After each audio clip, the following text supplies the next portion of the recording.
All right, we should get back into it. So welcome back to game design. We're up to part 2. Our next speaker is Duncan Corrigan. He is a experimental game designer from Melbourne, but we won't hold that against him. And he's going to be doing challenging our ideologies on play, how performance and games can help us integrate our rituals of play. Sorry. No, it's a mouthful. Ready? All right.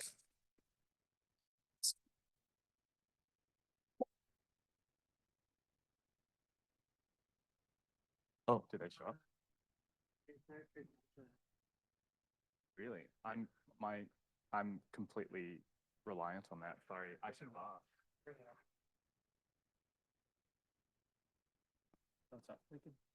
Just give us a moment. We're just reconfiguring technology here.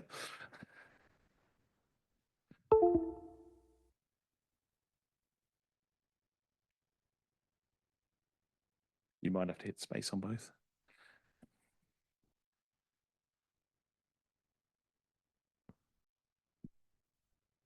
How about that local sporting team? What games are people playing at the moment? Indiana Jones? Anything else? Mecha Pelham? I don't know that one. That's an interesting one. Yep.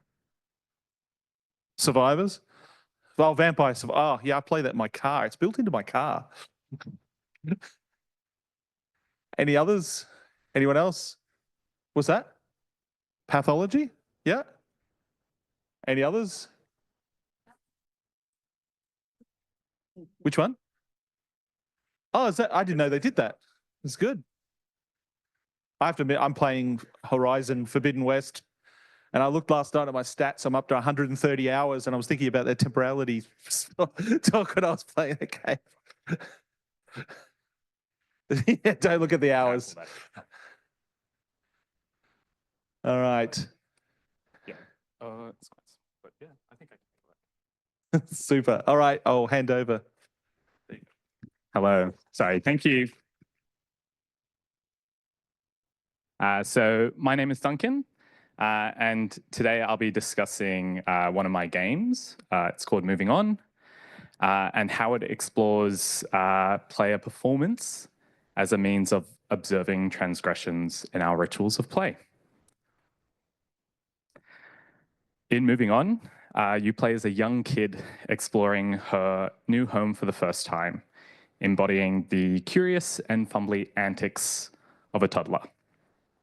There is a grandeur to the mundanity that invites you to soak in the space, to feel the warmth of floorboards underfoot and the cool scratch of the walls. I created Moving On as part of practice-based research, exploring the potential avenues in helping players grow an awareness of their capacity to play beyond traditional play structures. When I do talk about play structures in this case, I'm referring to artifacts or constructs that are sort of culturally recognized as playthings. So stuff like playgrounds, video games, sports, board games, folk games, etc. But in particular, I'll be focusing on digital games with sort of a mindfulness that commercial games are often at risk of being influenced by the whims of economic and political agenda.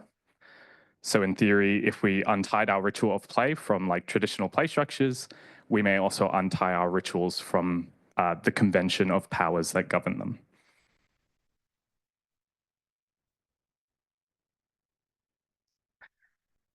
So I describe Moving On as a performance game where the primary interaction is performing the role of a silly kid.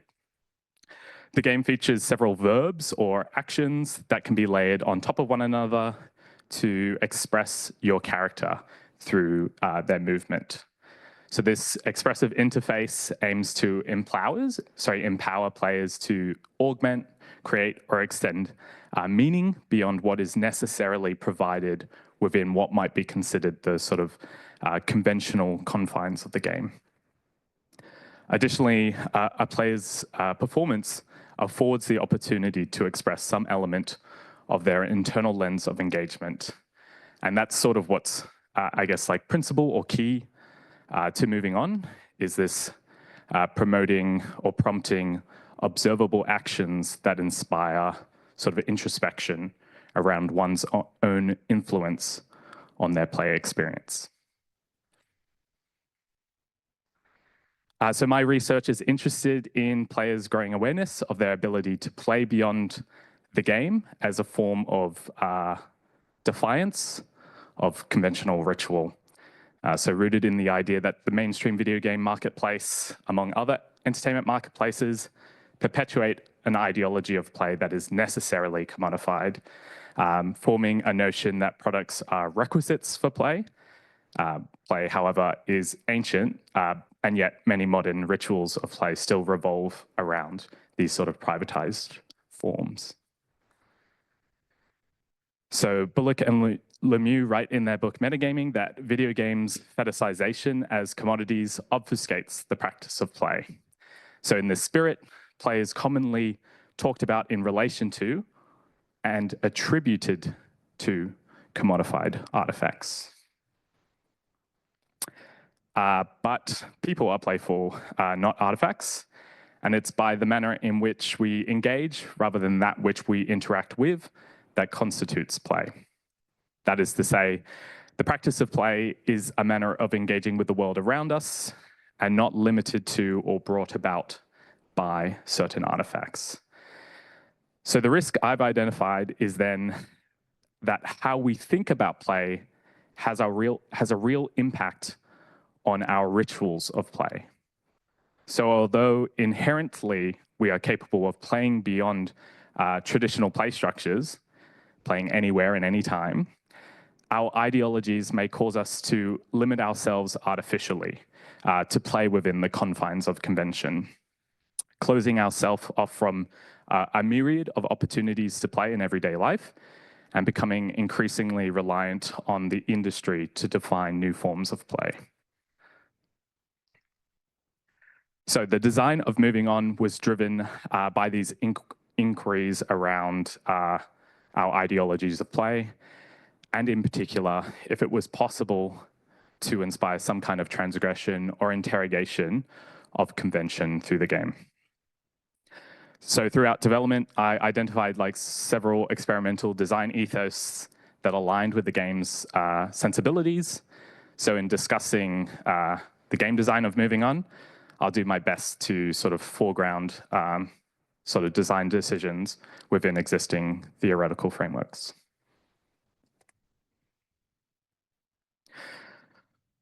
So the ethos behind the new games of the new games movement promotes a greater focus on centering play around people over the game's rules.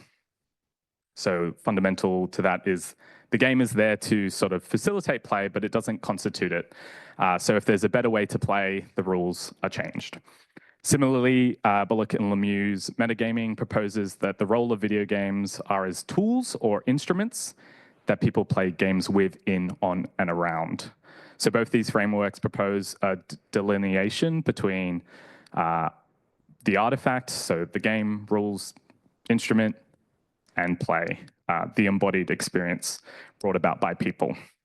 Additionally, in both these cases, people are emphasized as integral components of play, wherein the artifact is de-emphasized. So this was one of the driving sensibilities in the development of Moving On and resulted in the game's unconventional structure. So in Moving On, there are no objectives or challenges or active way to progress the game. It is ambivalent to player action. So this is in service of cultivating a sense within the player that they can still uncover meaningful experience without the need for conventional structure. It does also generate a greater onus on players to find their own fun, which can be off-putting. However, I feel that this forms sort of an integral layer of friction that seeks to provoke deeper introspection into one's actions. That is to say, there is a level of intentionality sort of required of the player to create meaningful moments. With little else to distract, it falls to the player's performance to create meaning. From this sort of player-centered perspective, that is, people drive play. So then the game itself, like a tool or instrument, instead serves as an inspiration and promise of new experiences or insights. So this was another driving sensibility for moving on that defined the game as a series of prompts that might lead players to meaningful moments, rather than rigidly prescribing the player experience. Moving on serves as a series of jumping off points in the same way that saying the floor is lava might cause you to jump around the room. So novelty and surprise emerged as sort of integral tools in forming the game's promise of meaningful experience, and empowering the players with this sort of expressive moveset allowed them to observably express their ambitions. There's a video here. Maybe. Oh.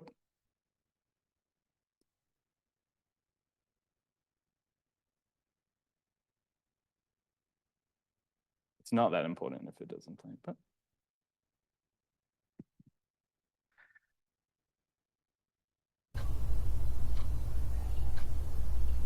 So lastly, Tracer Fullerton's slow play. I might turn the volume down a bit.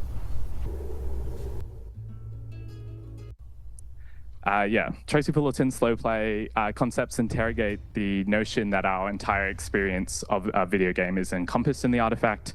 Instead, she argues we can use games as a means of nurturing a more internal experience through an intentionally slower pace. So she argues this slower pace affords us the requisite time we need to see ourselves in play. This speaks to yet another core sensibility of moving on that stresses the importance of providing players the space to witness and reflect on the form of their engagement.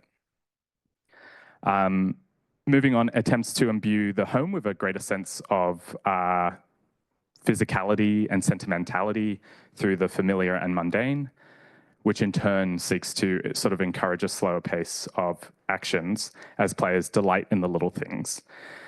So not only do I hope to inspire players to perform, I want them to relish in performance of something mundane, of something small, like standing in a patch of sun or finding the perfect little nook to place the weird little garden gnome.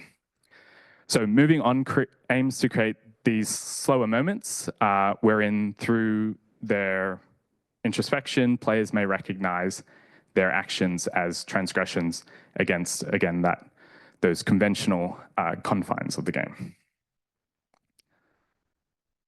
So in closing, moving on sort of presents a case for performance in games as a way to encourage maybe some interrogation of our established ideologies of play.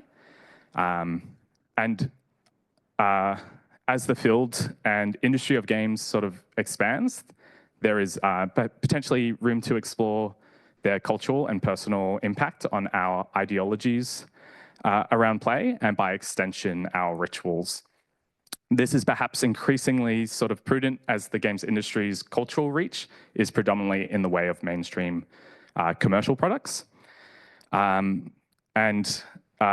many sort of challenges in validating the subjective player experience and verifying the efficacy of moving on's design sensibilities impact on players. That was not in scope for any of the research that I was doing. So I can't really present anything definitive around that.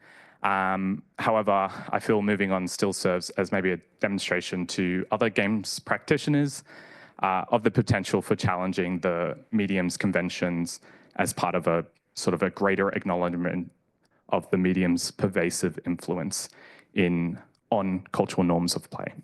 Thank you.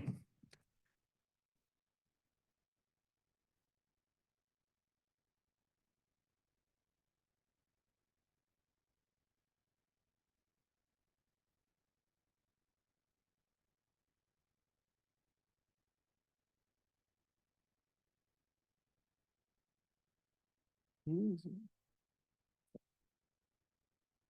right. Thank you for your presentation. We're going to move straight on to Rory Manning-Graham, who's a Uni of Melbourne PhD student. Sydney. Oh, Uni Sydney. Oops, typo. Uh-oh. Studying in the area of digital cultures and a particular scale. And he will be presenting on making sense of scale in a short hike in Assassin's Creed Mirage.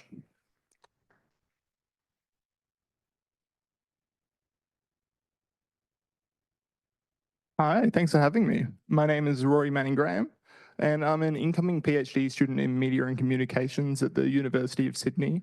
This presentation will outline some of the theoretical questions that orient that PhD project, which will explore the language of scale across different facets of video game discourse, from marketing approaches to government funding schemes to the theoretical language used in game design education.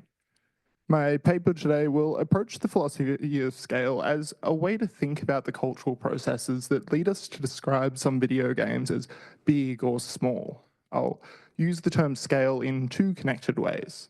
First, as a theoretical process, and second, as a topical focus that has significantly influenced our aesthetic evaluations of video games.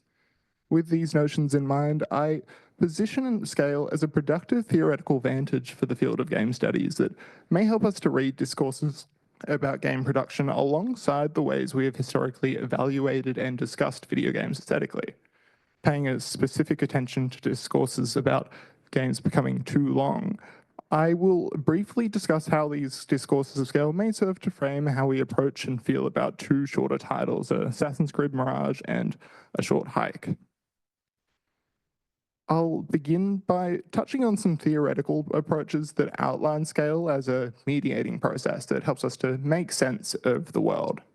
Zachary Horde thinks of scale as a particular negotiation of difference and explains that scale mediates between different forms of knowledge, different ways of knowing the world. All knowledge is scaled, and one of the necessary functions of disciplines is to stabilize a scale of inquiry, to make a resolving cut into the manifold experiences and isolate a scale at which observation can take place.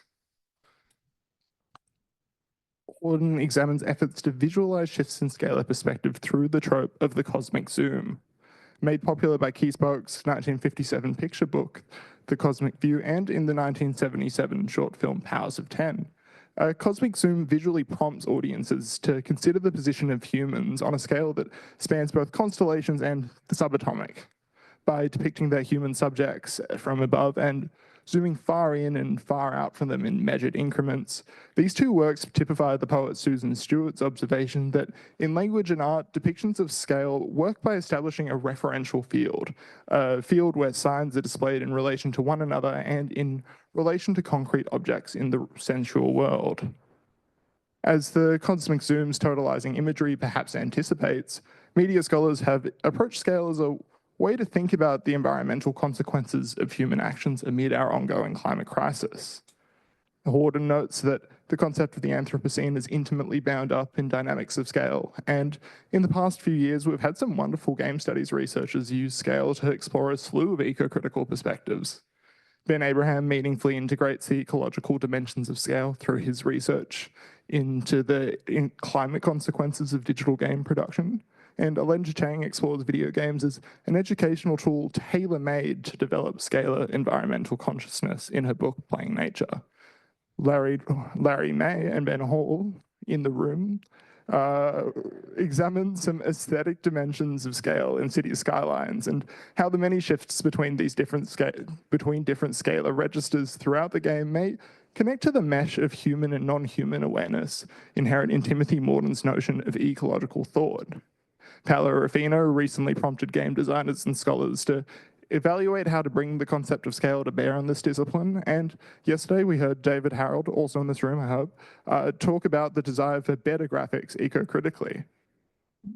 This research shows us that a focus on scalar thought can tell us a lot about how we come to see ourselves and our media objects in relation to the world.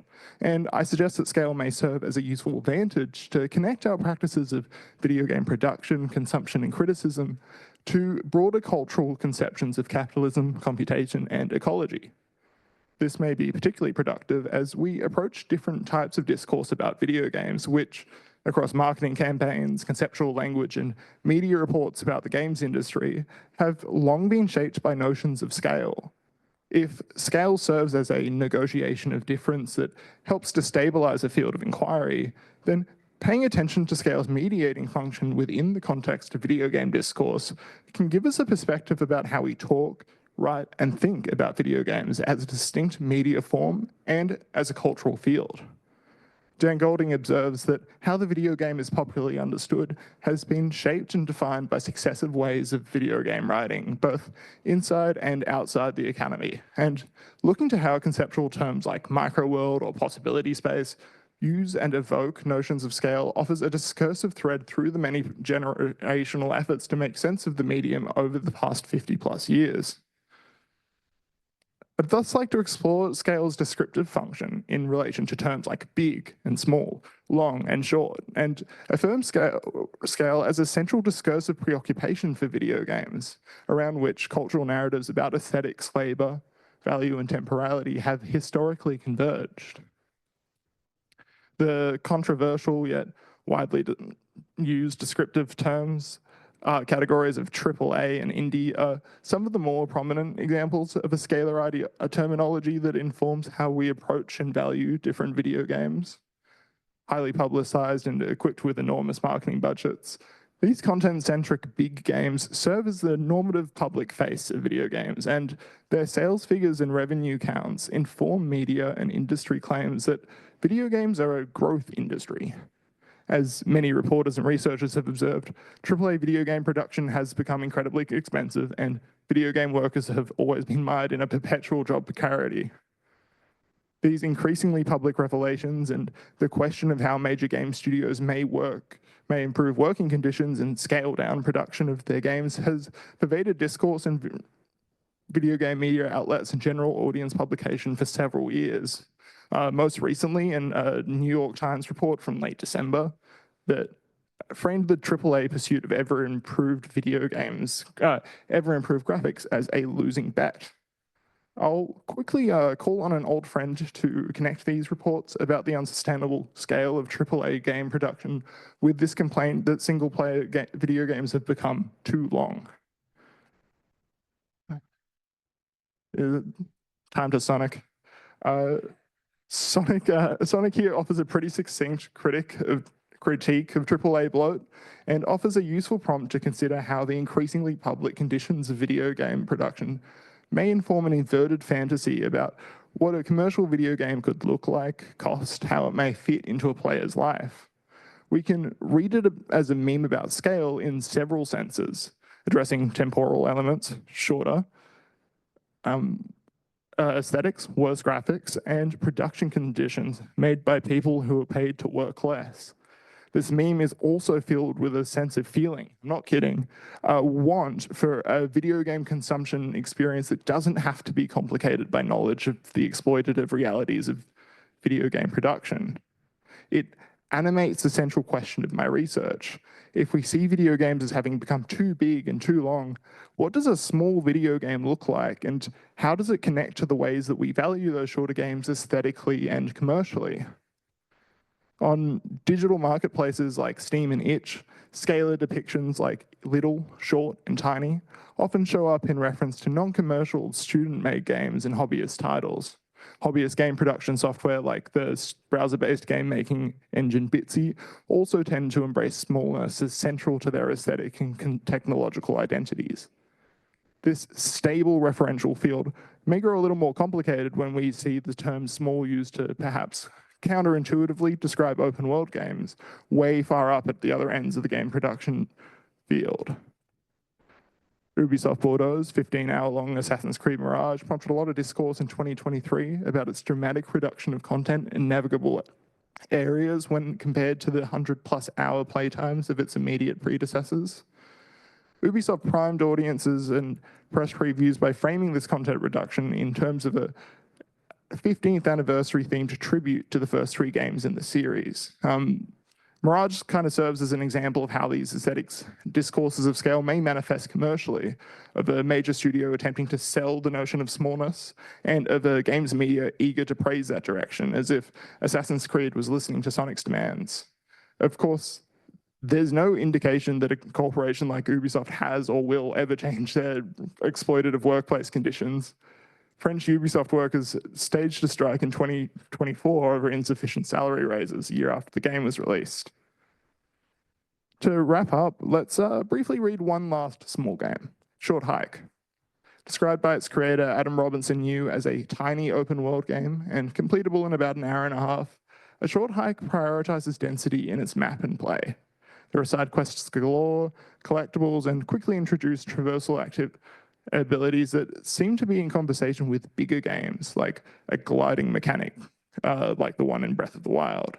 What we might see in discursive descriptions of A Short Hike is compact, and in Robinson Yu's description in a GDC talk of the game's development as a crafting process, is a rhetoric of the small game as in a distinctly analog sense, of a video game as an artisanally made miniature model.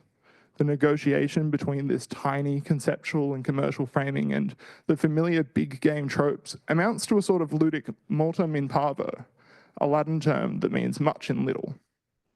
As Susan Stewart's observed, within the frame and without a physical form, the multum in parvo becomes monumental, transcending any limited context of origin, and at the same time neatly containing a universe. Throughout this talk, I've positioned scale's mediating function and pervasive role across video game discourse as a productive cultural vantage for us as researchers to conceive of the cultural processes that have long informed our conceptions of what video games broadly are and what they can be. Paying close attention to how we ascribe scale and meaning and value to a flooded contemporary games marketplace hopefully offers a rich conceptual space for us to consider what we might want out of our digital play amid other big and small entanglements of play, media, labor, and everyday life. Thank you so much for having me. Thanks for your time.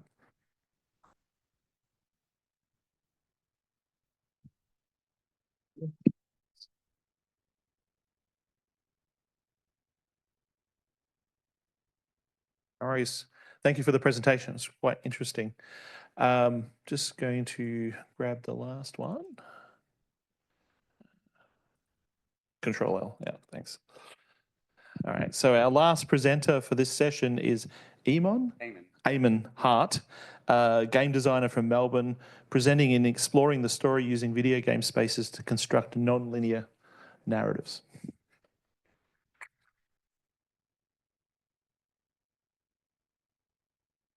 Hello, everyone.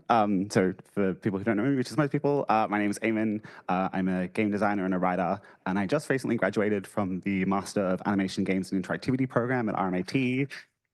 Thank you.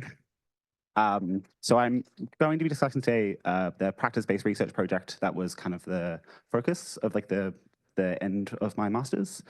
But I guess I'm going to do a little bit of background information first. Is that just left? Okay, yeah, great. So just quickly discussing video games narrative. So video games are, a relatively new storytelling medium, especially compared to like, film, theater, literature, and then this is all very basic stuff, I think. Anyway, the strength of video games over these older mediums is this. Okay. Is the addition of interactivity, the ability for players to actively engage with and become deeply immersed in the world of the game. And then this interactivity lends itself well to the creation of nonlinear narratives, a type of narrative where players' choices over the course of the game can lead to vastly different outcomes. Sorry. The dominant form of nonlinear narrative found in video games is a branching narrative structure. This is a narrative structure where player choices at key moments split the narrative, causing it to branch outwards. These branches can keep splitting indefinitely, end early, or start to reconnect, and they can create an impressive amount of narrative patterns.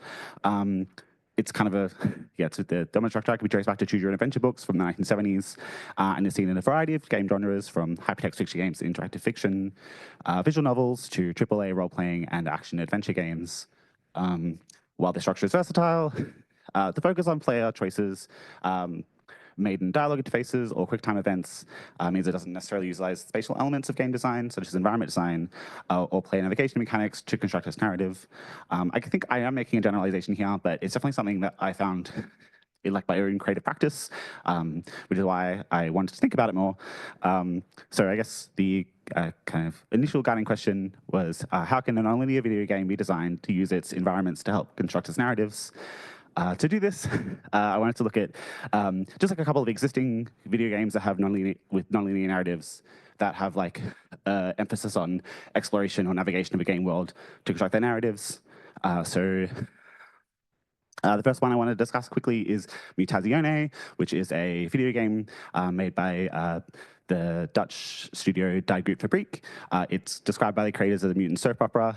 You play as a teenage girl named Kai, who travels to a remote village to spend time with her dying grandfather. And then while she's there, she's drawn into the interpersonal dramas of the townsfolk and a greater mystery that surrounds the community.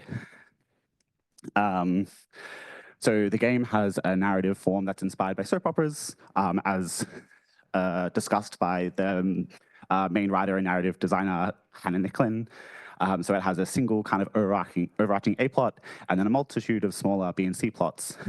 Only the A plot is necessary to play the game, so you can kind of speed through the game by just following kind of like the core interactions, or you can choose to kind of explore and dawdle and take in this world and all the things that are happening with all the different characters. Hannah Nicklin, she says the player agency is expressed laterally, whether players choose to follow their plot closely or not, rather than being able to affect like an ending. The second game I want to quickly discuss is a game called Wayward Strand, which was cool. A game called Wayward Strand. So it's a narrative adventure game set in alternate Australia. It's developed by a Melbourne-based studio called Ghost Pattern. If you follow it, plays a teenage girl, Casey, who spends several days of her school holiday at her mum's workplace, which is a hospital that's built inside of a decommissioned airship. While there, you're able to explore the airship and get to know the staff and many residents. So for Wayward Strand, the game clock, it runs in real time, and then all of the game's NPCs, which is roughly a dozen, they move about the game world on their own schedules, regardless of the player's presence. The player has agency over where and with whom they spend their limited in-game time, but they're only able to uncover a small amount of the game's narrative in a single playthrough. Georgia Simmons and Jason Baker, the lead narrative designers, describe this as a simultaneous stories, a multitude of story threads that run in parallel, with the player being able to move between them. So from looking at these, I noticed that they both encourage exploration and engagement with the game world by deliberately de-emphasizing the amount of influence a player has over the outcome of a narrative. So yeah, players control where they go and what they see, rather than what happens, which is what you see in a more traditional branching game. And I thought, from this, from seeing this, my interest was, can you kind of combine this style of simultaneous story with like the more traditional branching narrative where you have control over the outcomes? Like, can you kind of merge those 2 points? And so this was like kind of the central idea that led the development of my own game, You're at a Party. So it was a practice-based methodology. I developed an experimental video game. You're at a Party, it's an interactive fiction game about the complexities of queer relationships unfolding over a single night at a house party. I like to joke, the game is about going to a house party and running into your ex and having a weird time. So during the iterative development process, there were 3 central pillars of the game design that emerged for me. So there was the design of the game world and its environments, the player navigation mechanics, and then the narrative structure and formal narrative elements. So yeah, I guess the basis of the game world environment, the basis was the level design. So it's a house party, so it's a suburban house. So it's a realistic setting. It's designed as a series of discrete rooms that are, roughly a mixture of a stereotypical house. The familiarity of the setting and the layout situates the players within the game world and informs how they then will navigate the space. And then it also helped me. So once having the level design set, helped me then build up the rest of the game world and environment to reinforce the sense of familiarity, like the sense of place in the world. So with the visual design, it's primarily a text-based game, so the visuals are extremely simple. Each room has just like a stylized photograph of some part of the room interior, which then displays when the player is present in the room. And yeah, the idea was this would help ground the player in the world and help them to visualize the space that the characters and the players are in. And then the audio design was designed to be entirely diegetic. So each room has a separate track. that plays when the player is present in a single room. There's two kind of in-game like sound sources. So there's like a room that's kind of like a dance floor, so it's playing like high tempo music, and then outside it's more relaxed, kind of like guitar-based music. And then depending on the room, there's that audio source is muffled, or the sound is stronger and louder, and there's other like sound effects and audio effects to help situate the players as they move about the house, to kind of like feel like, oh, this sounds like I'm in a kitchen, and it helps really like center players where they are. Sorry. And then finally, I built up the environment through textual elements. So the environment is fleshed out through text description, like text in the descriptions in the text narration. So the first time a player enters a room, there's kind of a longer body of text that describes the layout of the room, any objects in the room, if there's other characters who are present, and it's very detailed. And then on return journeys, as you move around the environment, these become like more and more basic as like the players hopefully become more familiar with the environment that they're moving around in. Secondly, I had to think about the navigation mechanics, both in terms of how the players move through space, but also as the game played out over the course of a night. So spatially, players move between adjacent rooms. So just kind of very, again, reinforcing kind of like the, I guess, realisticness of the setting. Like you have to move between several, if you're trying to get from like the backyard to like the front room, you have to move through like the hallway and the kitchen. It's all very like realistic. But then I think the other thing was like, you have to think about how players moved over time. So the game is broken up into a bunch of discrete time periods, which is indicated by a clock in the UI. Time is static while players explores until they encounter like a key narrative moment, which will then progress time forward by one time period. And there are between 2 to 4 key moments in each time period, and then anything the player doesn't see becomes lost or inaccessible. So only a small portion of the narrative is able to be accessed. Yeah, and then so having knowing about the navigation through time and space then informed kind of the higher level narrative structure a lot, because the central narrative in the game is driven through NPC interaction. So the character, which characters the player interacts with and how informs the progression and outcome of the story. So the NPC characters move about the world on their schedules, appearing in specific places at specific times, regardless of where the player goes or what they do. So here is like a table I made during development to help me like work out and track where everything was as I was writing. So there's 4 NPC characters the player can interact with, and then yeah, they're always in different places. They're always in the same place at the same time period, no matter what. So for the scene, level narrative content is kind of informed by the concept of storylets, which narrative designer Emily Short describes as pieces of narrative content that have a prerequisite that determine when they can play, and then has a resulting effect on the world state. So the narrative content in the game is sorted by in-game location and then separated into a lot of smaller chunks. The game then uses state tracking to determine which piece the player sees next. You can see there's like, this is my ink file, which is like the scripting language I was using to make the game, and these are all the variables that is used for the state tracking. So it's just a whole lot of stuff. And yeah, so these variables control what pieces of narrative, what narrative chunk the player sees next, and then as storylets, that then results in like each storylet then has an effect on the world state, which then is fed back to the player through future scenes and then the narration. I've got a second slide which kind of outlines. So this is like kind of one location, and so like the way the chunks is like, you know, there's a room description and that passes through to just any general narration, although there's none in this one specifically. And then we have the narrative sequences, which is the state tracking, where it's like, if all these variables are true, go to this thing, otherwise go to this thing. And then if it doesn't get diverted to any of these other sequences, it then flows through to the movement to another scene. Yeah, so my findings, I guess, or the results. So through examining these,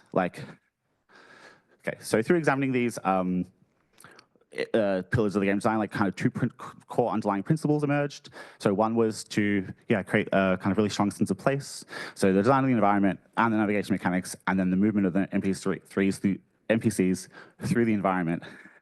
were used to create an internally consistent, reliable game world, which became something players could recognize and quickly understand how to navigate. And then the second core pillar, was to create a sense of narrative weight, so giving narrative importance to all player choices, including active navigation, and then funneling this back to the player through future narration and dialogue. It created a possibility space where players could have a strong impact on the overall narrative. And yeah, so by combining these, not only the games can be designed that foreground exploration, while also giving players agency to affect the outcome. Thank you, sorry.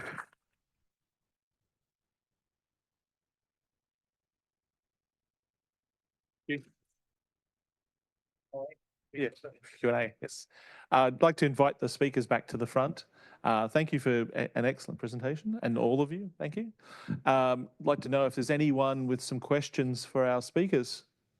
Yeah, there's one at the back there. It's always the furthest distance. Oh, you go, take a bow.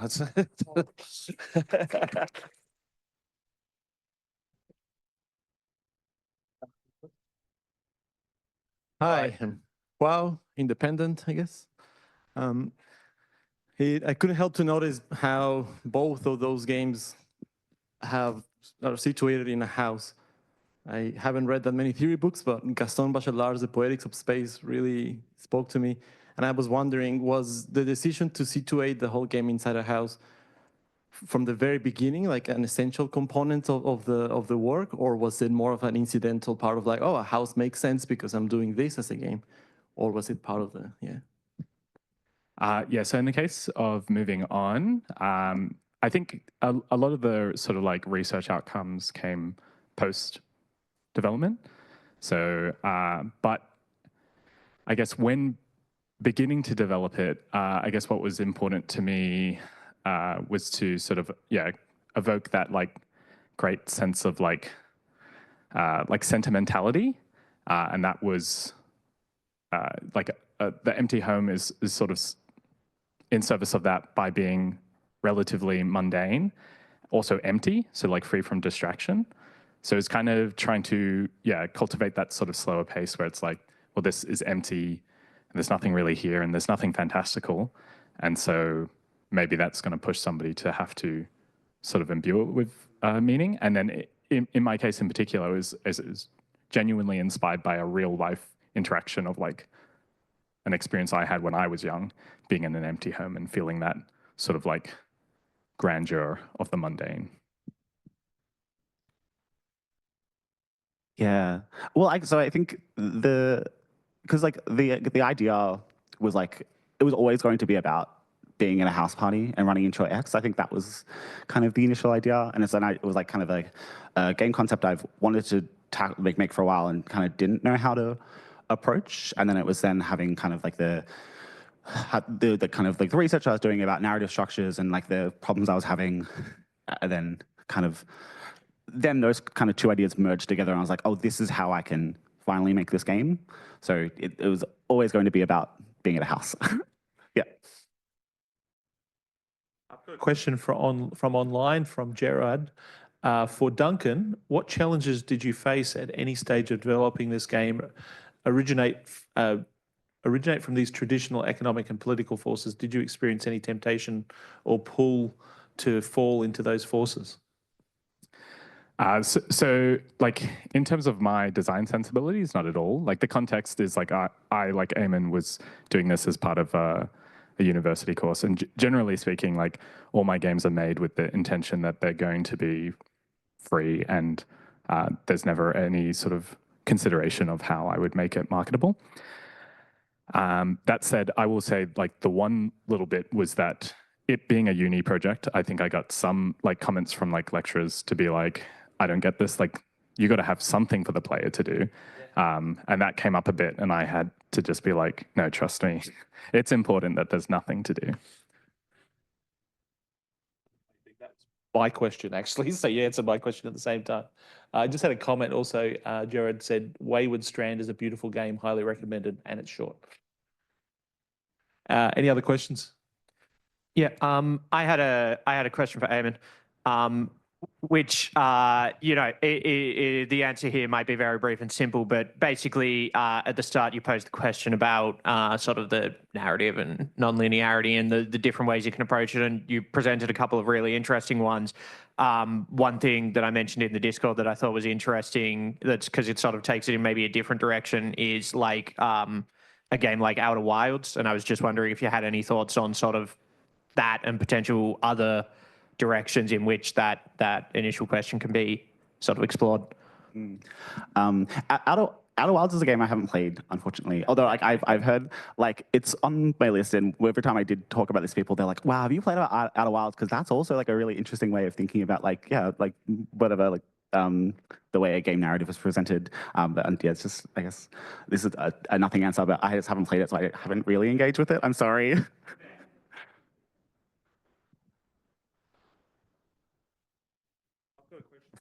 For Rory, just why did you?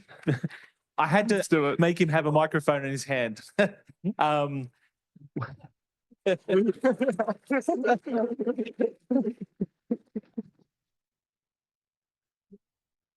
two games you picked are the Short Hike and Assassin's Creed Mirage. Why did you pick them, and what makes those games suitable for analyzing scale?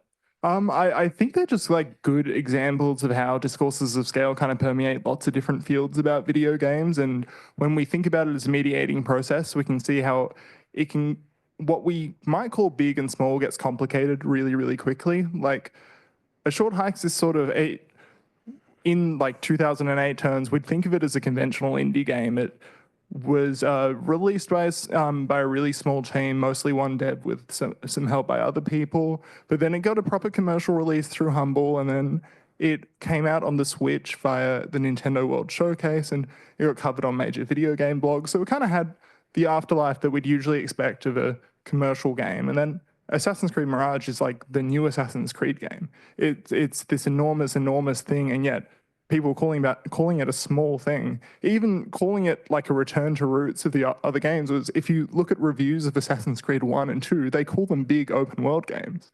These notions just, they tell us a lot about how we see ourselves and how we value video games, but they're not great at telling us what the games are themselves. And I find that really, really interesting. So I thought that would be like a fun kind of like play between those two titles. Thanks all. I asked for a microphone just to make Rory answer a question to see what would happen. So, and sorry, yeah, it was amazing panel. And I don't know how Rory, how you fit that much in what I assume was 12, 15 minutes. It was absolutely incredible. I guess like building off that, I was curious, you kind of did it's a really interesting thing about how that kind of short game gets kind of used by like Ubisoft or whatever in Mirage's case. I guess do you have any examples of the opposite, I suppose, of like, say an indie game or a non-commercial game using, I guess, large scale in a, I don't know, good way or utopian way or something? I'd say maybe like Dwarf Fortress is maybe like a real key example. I guess we're kind of going back to what Finn was talking about with Caves of Cod as well. Those are games that maybe kind of have that, I don't know, again, Finn talked about the Jamesonian, like utopian impulse.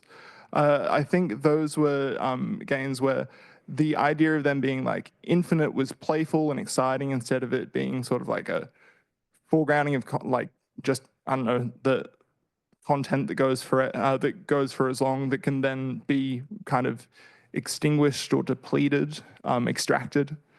I think maybe those games are kind of like that sort of inverse thing. I think even a Short Hike calling itself a tiny open world game is sort of opening it up to be thought of as a commercial game release in a way that if it had just been called a tiny game about climbing up a mountain, maybe I think that would have hurt its commercial chances. So even there, we're kind of seeing that like it's small, but it's evoking notions of bigness to kind of position itself in a field. Hello, it's David Harold again from QT. I apologize. My question is for Rory. First of all, Rory, brilliant talk. Well done. Congrats. And I'm now going to project a little bit of what I did yesterday onto your topic. They're very much related. Yeah, because it's related. But so I was really wondering about the community. The question of skill, you mentioned skill as a process. So I'm also thinking of skill as not just being like designed and produced by games and developers, but also taken and negotiated, navigated by readers or players, right? Also, Duncan's talk spurred this thought as well, right? Not thinking of the artifact itself, but also about the act of play.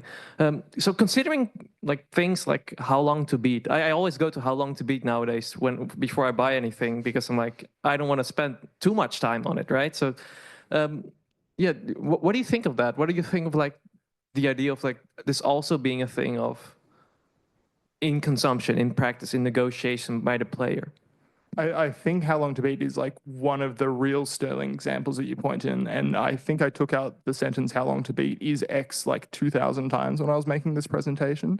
It's like it being even at the front of like commercial marketplaces like Steam and the Xbox marketplace really kind of foregrounds a very particular understanding of what we might want to get out of video games that I think I used the term like inverted fantasy of the infinite open world game, the thing that you were talking about yesterday of this like kind of socially constructed capital G gamer notion of a game that can go on forever, that you can always do. I think and then also like it's connected to Brendan's Discord comment about AAA games kind of only existing in the frame of millennials. And just like how there were millennial dad games, I think these discourses about games being too long and wasting our time are also kind of really telling ways to connect how we value our play and how we value like notions of leisure time, and how we kind of like negotiate with really those like classic reflexive arguments of video games are a waste of time, and how we see ourselves in relation to those like cultural notions. I don't know if that's it. Yeah, sweet. I'm going to have to apologize for the microphone holders because there's another question for Rory. So, from online, we have Sabby. Thank you. So nice. is asking, any thoughts on scale being used for marketing or managing audience expectations? Thinking of this is kind of related to the previous question, actually. Thinking of Frog Detective, having this as a short game at the top of the Steam description is in special wavy text. Yeah, I mean, again, I touched on this lightly when I was talking about A Short Hike. I think those are really, really important ways for hobbyist developers to kind of frame player expectations, particularly in like a really hostile climate for short games that like Steam has. The refund policy of it, you being able to get your money back in less than 2 hours, means that having a game that is distinctly under 2 hours could be a significant gamble if you're trying to release that thing commercially. It's probably why we see these games pop up more in spaces like itch.